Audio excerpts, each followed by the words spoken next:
Eu acho que uma das coisas que a gente precisa para justificar uma regulamentação de streaming, a gente passou, que é essa ideia de que não há cinema sem Estado em lugar nenhum do mundo, né?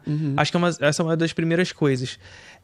Mas uma segunda coisa que eu acho que é pertinente se justificar é a ideia de que por que o cinema brasileiro merece ser investido? Por que se merece investir em cinema brasileiro? Que muita gente essa pergunta é interessante porque muita gente acredita que o cinema brasileiro não pode não pode ter Estado investindo no cinema brasileiro porque o cinema brasileiro só faz filme ruim. Precisa merecer, né? Você precisa por que eu vou botar dinheiro do meu bolso pra fazer cinema, como se fosse assim, né? Como se eu tivesse dinheiro no meu bolso, assim, botasse no cinema brasileiro. Ainda tem isso, né? Porque a gente poderia até discutir isso. Mas, assim, por exemplo, o Fundo Setorial do Audiovisual, ele é alimentado pela indústria do audiovisual. Então, assim, não é que você tá tirando dinheiro da escolinha do interior pra botar no cinema. Tá roubando merenda, A própria indústria paga um tributo, esse tributo alimenta o fundo. O fundo é que financia os filmes. Então, a gente poderia questionar isso, assim, por que tem que ter mais um tributo, sendo que a gente já tem a contribuição. As empresas de audiovisual, um produtor de audiovisual, ela já paga todos os tributos que empresas pagam. Sim. Principalmente pequena empresa. Empresa grande só nega. Sim. Mas assim, uma produtora pequena, ela já paga os tributos lá básicos de qualquer empresa no Brasil. E aí você tem mais um tributo por você ser uma empresa de audiovisual, que é um tributo que fomenta a indústria. Então, não é um dinheiro que vem, que está sendo tirado de um lugar para colocar em outro lugar. É um dinheiro que existe para isso. Sim. E tem uma questão também da galera compreender o que significa investimento, né? Porque tem essa ideia do Estado que, assim, tem que investir, tem que... Tutela, né? E tem que botar dinheiro nos lugares que importam. As pessoas, a saúde. Então, se tá faltando hospital, não pode consertar a estátua. Se tá faltando professor na escola, não pode botar dinheiro no cinema. Pra ter dinheiro pra botar dinheiro na escola, tem que se investir em outra área. Até toda essa ideia do arcabouço fiscal tá vinculado um tanto até à produção de cinema, né? Porque se o arcabouço fiscal impede com que a gente invista mais do que o exercício anterior, da onde vai sair o dinheiro? Sabe? Sim. Da onde a gente vai conseguir mais dinheiro se a gente não pode investir? Se a gente tá limitado a produzir mais investimento, portanto, produzir mais riqueza. E aí a gente fica nessa ideia, não, então tem que investir tudo aqui. E da onde sai? Da onde sai pra investir nisso aqui? Sim. Chega um momento, vamos botar tudo aqui, e aí? Chega um momento que vai acabar o dinheiro. E aí, o que faz a partir de agora? Né? E o investimento em cultura já se provou, historicamente, rentável. Sim. Né? Para além de toda esse espantalho que surge, já se provou que cada real gasto no cinema brasileiro retorna um tanto a mais de R$1. E não só em bilheteria, quantidade de pessoas que é empregada, pô. Sim, é isso. Tá movimentando a indústria. Porque a lógica da economia tá para além da lógica do lucro, né? É do tanto que esse dinheiro se movimenta. As pessoas têm emprego, as pessoas estudam, elas têm a sua formação e elas estão trabalhando. Elas estão trabalhando e estão tentando construir uma vida digna para elas, igual em outros setores, né, da economia. E aí, como é que você convence uma pessoa de que é preciso investir em cinema brasileiro se cinema brasileiro só faz filme ruim? Aí você tem que matar essa premissa aí, né? Ou se sair dessa lógica circular. Se é ruim, então deveria ser melhor. Como é que melhora? Então, melhora o quê? No ar? Você tem que jogar alguma coisa no ar para as pessoas respirarem, sei lá, você tem que dar remédio para as pessoas ficarem... Eu não sei, assim, eu não sei o que as pessoas acham, de onde que vem, de onde que vem a boa arte. Senão, como é que a pessoa tem condição de criar se ela não tem tempo para criar? E o tempo, como é que você compra tempo? Você compra tempo. Sim. Né, pra você ter... E aí, essa é uma das coisas que a gente que eu discuti lá no vídeo, que era... Tinha o Prodecine, né, que eram os editais de inovação que eram justamente para isso. Então, saindo de uma perspectiva utilitarista, onde você investe um dinheiro aqui para você ter um retorno ali, é você investir a longo prazo, você investir em formação de linguagem, de estilo, para que aquilo ali se torne algo mais para frente depois. Igual a isso, tipo, Kleber Mendonça Filho ganhou Cannes agora, tem a possibilidade de talvez ser indicado ao Oscar ano que vem, tá uma grande repercussão, porque ele passou mais de 10 anos fazendo filme, desenvolvendo o estilo dele, fazendo o rolezinho dele lá. Fazendo carreira, né? Vou fazer esse filme mais esquisito aqui, mas aí ano que vem eu faço um filme mais... com um apelo comercial maior.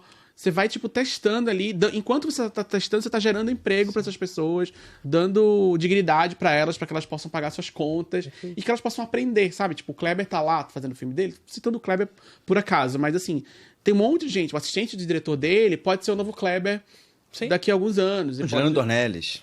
Sim, exato. Então, assim, você tem um investimento a longo prazo, igual o Hollywood fez. Assim, eu lembro muito de estudar sobre história da animação e você vê como que a Disney investiu muitos anos em inovação. Sim. Então, assim, você tinha animação, técnicas de animação. E aí eu lembro que eles tinham uma série de curtas-metragens animados que eu esqueci o nome, ela Mary alguma coisa. Não era Mary Melodies, que Mary Melodies era do outro estúdio. Mas eles tinham uma série de curtas-metragens que eles faziam para experimentar animação. Não era necessariamente para vender ingresso. Sim. Isso aqui vai vender, vai lucrar muito. Não, era tipo, como é que a gente faz para animar braço? Qual o melhor jeito de animar braço? Sim. Aí eles fizeram um filme que era uma adaptação do mito da Perséfone, que é a deusa do outono, eu não lembro como é que era o nome, a deusa da primavera é o nome do curta-metragem. E aí os braços são muito engraçados, porque os braços se movem assim, porque eles não sabiam ainda como que era o melhor jeito de animar braço. Eles só foram acertar isso na Branca de Neve, porque eles ficaram muito tempo testando rotoscopia. Sim. E aí ficava lá, bota a fulana no estúdio, filma o movimento dela, faz ela dançar, desenha, aí pega os frames, desenha por cima. Tudo isso é tempo, é profissional. Essa FIA que foi lá pro estúdio, ela foi paga pra ir lá no estúdio. Pra lá. Quanto que ela ganhou por hora? O aluguel do estúdio, a luz, o técnico. Todo esse tempo de experimentação que não retorna em lucro. Ele retorna, o retorno vai vir depois, quando eles conseguirem fazer. Fez uma puta de uma animação aqui. Virou a regra de animação daqui pra frente, mudou a história do cinema como um todo. E é um legado meio invisível. As pessoas tendem a ver como se fosse, tipo, você tem uma mercearia e tá vendendo salgadinho. Não vendeu, vamos tirar da prateleira então. Pô, não é simples assim, cara. Sim. E você constrói gosto, né? Assim, imagina, nessa época do cinema, você tinha cinema de bairro e tudo mais, coisa localizada, né? Aquele cinema que passava o filme ali, naquela região. A gente tinha potencial de ter algo, sei lá, parecido com isso, assim, no Brasil, porque o Brasil é gigante. Então, assim, eu tiro isso porque eu digo agora, vai ter a estreia do filme do Kleber, o Agente Secreto, que vai ser agora em novembro, vai ser lá em Recife. Eu tô doido pra ir, porque tenho certeza que vai ser no São Luís, que é um cinema histórico lá. Pô, vai ser foda ver esse filme no São Luís. Eu vou ver se eu consigo comprar um ingresso, se eu consigo comprar uma passagem pra ir lá pra ver, porque a galera de Recife vai em peso pro São Luís pra assistir esse filme. Então você tem uma experiência localizada ali, que o filme vai estrear no Brasil inteiro. Mas as pessoas de Recife são muito bairristas. Então as pessoas vão querer ver no cinema histórico do Recife. Vai lotar o cinema. Vai ficar a galera bebendo na rua, na frente do cinema, porque o cinema fica na frente do Rio. E aí tem uma orlinha na frente do cinema. A galera vai ficar lá conversando. Vai ser uma brisa esse dia. Vai ser muito bom. E aí você tem potencial de criar conexões, assim. Nichos. O quão foda seria a gente poder ter isso sempre, em todos os lugares do Brasil, sabe? Que nem eles têm toda hora lá fora. Mais eventos, né? Como já teve. E tudo bem, a gente tá num processo de mudança. Uma mudança que não é... Que também é isso, não tá no ar. Não é uma mudança que veio espontânea, que... vai ser assim... o Deus disse que vai ser assim uma agora. Revelação, que né? Que todo mundo vai assistir filme em casa por causa do streaming. Tudo bem. Mesmo se a gente ignorar isso... eu entendo que a gente está no processo de transformação, que a experiência de física de ir ao cinema, ela tá mudando, que nem todo mundo quer assistir filme no cinema o tempo inteiro, que é caro, que enfim, tem uma série de questões assim também. Mas a gente pode ter um pouco dos dois. A gente pode pensar até mesmo a experiência do digital, de você assistir um filme numa plataforma de streaming, também ter um pouco dessa experiência localizada no digital, em algum sentido. Você ter uma experiência que, essa aqui foi muito forte para essa parte do país aqui, e essa parte do país aqui vai se identificar muito com isso aqui, e outras pessoas também vão, mas a gente vai colocar isso aqui porque vai dialogar com essa galera aqui. Eu acho que a gente tem potencial de fazer isso. O modelo de streaming, ele não é a palavra de Deus, sabe? Esse modelo que tá aqui agora, o modelo que tá para ser implementado. Ele pode ser implementado de muitas maneiras. De maneiras que proporcione dignidade para as pessoas que trabalhem nessas obras, que deem o direito à propriedade intelectual Sim. e que permitam que nós, todos os brasileiros, tenham acesso aos filmes que são produzidos aqui, que a gente consiga ver os filmes. O próprio Tela Brasil, que foi anunciado, mas nunca mais falado sobre, é uma puta oportunidade, né? É. Se for pra frente mesmo, for bem feito o negócio, pô, um monte de filme aí que passa em festival pra caralho e desaparece, pode ir pro Tela Brasil. Curta-metragem. Pô, esse negócio de curta-metragem, a gente fica ouvindo isso Nossa produção é gigantesca de curta-metragem. desde o começo da internet. A gente vê assim, não, agora a gente vai poder ter o curta-metragem. Agora... E aí você vê, não tá em lugar nenhum. Sim. Você vê um ou outro, assim, você vê que, pô, o cara diretor... Ainda tem isso, sabe? Tipo, tem o filme da Adélia Sampaio, de O Amor Maldito, ele tá disponível no YouTube da própria diretora, que tá viva ainda. Sim. Tá viva ainda. Ela botou o filme no YouTube. Hoje, uma pessoa não conseguiria fazer isso, porque ela não tem direito sobre o próprio filme. Uhum. Aí o filme não tá disponível em lugar nenhum, porque a prerrogativa de estar disponível é de uma empresa privada, estrangeira. Que não, às vezes não tem nem interesse em ter no Não próprio tem catálogo. interesse, se quiser tirar, tira. Ah, tira isso aqui. Eu vi o filme do... Acho que é o diretor de... Eu sempre esqueço o nome dele, de Lavoura Arcaica, o Fernando Coimbra, não é? Não lembro, sempre esqueço também. Esqueci o nome dele. Mas ele fez A Paixão Segundo GH recentemente. Que eu vi no Festival do Rio. Eu vi no Festival do Rio e depois esse filme... E é do diretor de Lavoura Arcaica, um cara conhecido, um cara já estabelecido na indústria. Filme com a Fernanda... Ai, caralho. É Luiz Fernando Carvalho. Luiz Fernando Carvalho, isso. Pô, esqueci o nome da atriz também. Porra. Do último filme dele? A Paixão Segundo GH. Paixão Segundo GH. Eu não vi o Eu nem fiquei sabendo que esse filme... Pô, e o filme é interessante. O filme Maria é legal. Fernanda Cândido. Maria Fernanda Cândido. Legal. Enfim, o filme com a Maria Fernanda Cândido, com um diretor consolidado. Filme 2022 ou 2023. Eu assisti o filme no Festival do Rio e esse filme não tá em lugar nenhum. Esse filme não existe. Esse filme simplesmente não existe. Pro mercado, esse filme não existe. E é isso. Porque não tem um Tela Brasil, não tem Eu lembro de um filme que eu vi no Festival de Cinema, muito tempo atrás, que chamava Amigos de Risco. É do mesmo diretor do Propriedade, o Daniel. É bem legal a propriedade. É muito legal. É do mesmo diretor. Foi, tipo, o primeiro longa-metragem dele. E é um filme que foi exibido no CinePE, na época que eu morava lá. E chama Amigos de Risco.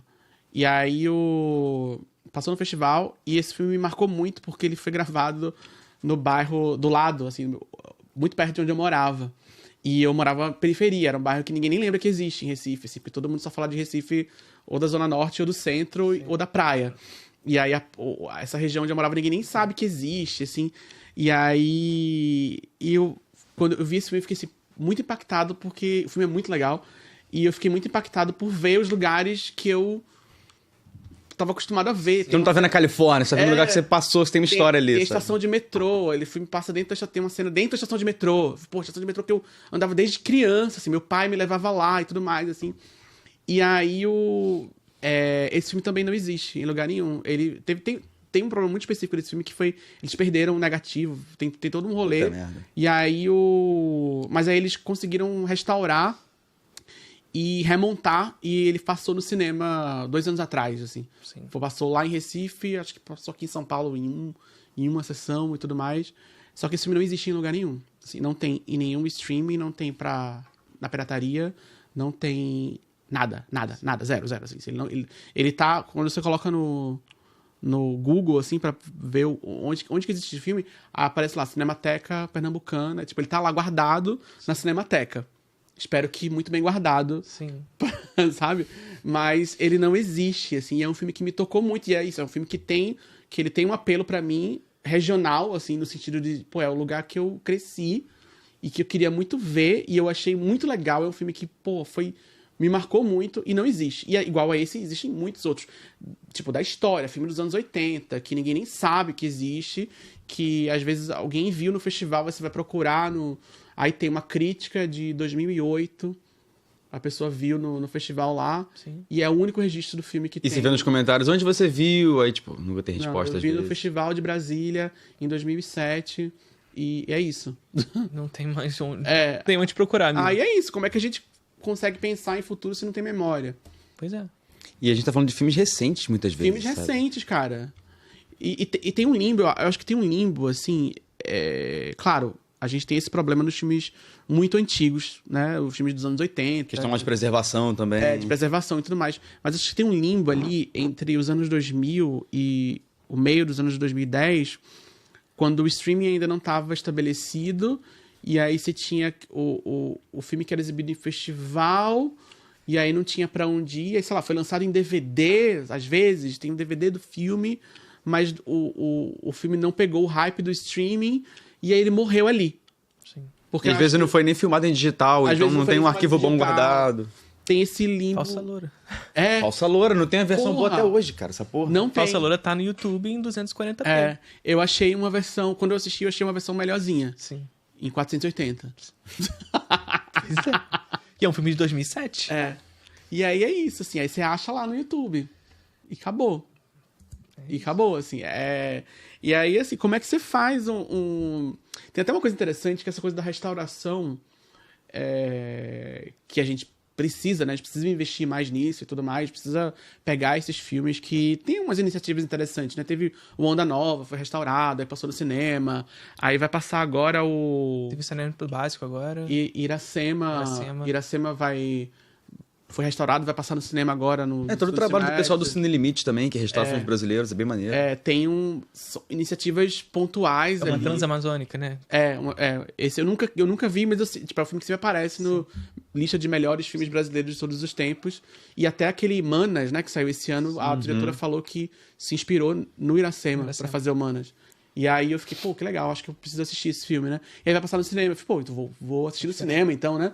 Que legal. Aí tem umas iniciativas, assim, mas é muito desarticulado e falta dinheiro. Tem muito filme que precisava ser restaurado. E aí tem uma outra questão também, que é restauração é um trabalho artístico em si, né? A restauração em si já é um trabalho artístico, já é uma coisa que envolve um monte de subjetividade. Um amigo meu estava reclamando que restauraram algum desses filmes dos Trapalhões, não sei se é o da Escola Atrapalhada ou algum outro ali daquela época. Que, aliás, é uma outra coisa que tá super perdida, assim, mas estão todos os filmes dos Trapalhões na Prime Video. E ninguém sabe, mas tá lá. Caralho, não fazia ideia. Estão todos. Eu ia no cinema assistir filme dos Trapalhões quando era Sim. criança. E aí esse meu amigo tava reclamando que a restauração é muito ruim, porque deixaram tudo muito lavado e não tem um trabalho de contraste. Às vezes até de pesquisar de como é que era a coloração na época. A restauração você fotografou o filme. de Alta Compadecida, pô. É? A restauração de Alta Compadecida é uma coisa que você fica assustado. É mesmo? Por que fizeram aquela porra com o filme? Eu tava vendo... Sabe aquela série Buffy? Buffy a Caça-Vampiros? Uhum. Então, eles restauraram lá. Eu nem sei se chama restauração que eles fizeram, mas assim, que eles transformaram em HD. Remasterizaram, basicamente. E aí tá lá em 4K, assim. Eu nem sei se é 4K na verdade, mas assim, tá lá disponível nos streamings, assim. E eles deixaram tudo lavado. Não tem Caralho. contraste nenhum. E Buffy era uma série que na época, especialmente para a época, era uma série que tinha um preço estético muito, muito apurado. Uhum. Porque era uma série, tipo, passava na TV aberta e era uma série que tinha uma coisa meio de ser terror, de vampiro. Então tinha cena que, sei lá, que o personagem, a Buffy, o personagem entrava na sala e tinha um vampiro meio que escondido, assim, na penumbra. Uhum. E aí o vampiro aparece, e aí, na verdade, como eles deixaram tudo lavado, quando ela entra, o vampiro já tá Puta em tela, merda. você não vê, você não toma o susto depois quando ele entra. Sim. Eles deixaram tudo lavado, tiraram o contraste, não tem nenhuma brincadeira com luz, nada de uma série que era conhecida por isso. Então, o próprio trabalho de restauração, ele é um trabalho artístico Sim. que demanda subjetividade, pesquisa Pra cacete. e até uma subjetividade que eu fico pensando assim, pô, mesmo se pegar o diretor, o cara que filmou lá, e botar ele pra fazer 30 anos depois, Às vezes ele não vai... como é que você sabe que ele faria do mesmo jeito lá atrás? Nem tinha essa tecnologia. Então a gente não tá nem nesse debate. Sim. Assim, a gente tá antes disso. Tem que começar a restaurar. Tem que começar a restaurar pra gente ver qual que é o melhor jeito. Será que essa técnica aqui, ela realmente supre o que a gente precisa, ou a gente precisa pensar em outras maneiras? Testar outras maneiras, ver... E aí precisa de dinheiro, precisa de um monte de coisa, assim, de condições materiais, assim, de que essas pessoas que estão trabalhando nisso sejam bem remuneradas, que elas possam estudar técnicas. Às vezes é tipo, mandar pra fora pra estudar como é que foi feita a restauração de um filme italiano lá dos anos bolinha lá. pô, lá eles usaram essa técnica aqui, eu acho que pra cá vai funcionar, porque o tipo de luz que se fazia lá é parecido com o que a gente tava querendo fazer nos anos 70. Meio que, pra isso precisa de tempo e de dinheiro. E aí, o investimento público, assim, são coisas invisíveis, né? Sim. A gente não vê que parece que é tipo... Sabe essa coisa do... Que o pessoal fala da Coreia do Coreia do Sul? Ah, a Coreia do Sul investe em cultura. Tem que investir em cultura no Brasil também, igual na Coreia do Sul. Mas é igual. Não. É igual. Tipo, olha o tanto de subjetividade que tem, olha Sim. os problemas que tem na Coreia do Sul pra serem resolvidos. E eu tenho certeza que tem muitos problemas lá pra serem resolvidos. Não são os mesmos problemas, tá? Talvez até tenha alguns problemas O análogos. tamanho do país. Mas é outra a realidade. história. Pô, total isso, assim. Eu fico pensando, pô, tem filme brasileiro que só passou em Fortaleza. Esse filme circulou em Fortaleza porque tinha um cara lá nos anos 60 que tinha uma câmera e ele aprendeu a filmar e ele fez um filme que passou em meia dúzia de cidades lá em Fortaleza. Sabe Deus onde tá esse filme? Sim. Onde é que tá? E a gente tem esse tipo de problema que precisa ser resolvido com política pública. Sim. Perfeito.